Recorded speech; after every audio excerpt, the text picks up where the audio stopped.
காஞ்சிபுரத்தில் தமிழ்நாடு சாலையோர வியாபாரிகள் சங்கத்தின் சார்பாக கர்மவீரர் காமராஜர் பிறந்தநாள் விழா விமர்சையாக கொண்டாடப்பட்டது.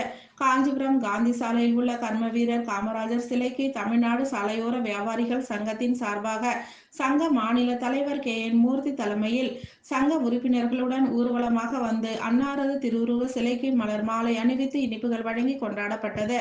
இதில் துணைத் தலைவர் சரஸ்வதி, சங்கரி, சத்யா, டில்லி பாபு, கோவிந்தம்மாள், கோட்டி சுப்பு, சாமுண்டீஸ்வரி, அம்பு, ஜெயந்தி, கோகிலா, ஸ்ரீதர், கங்காதரன், கூப்பன் குமார், உஷா, ரேவதி, செல்வி உள்ளிட்ட சங்க நிர்வாகிகள் பலர் கலந்து கொண்டனர்.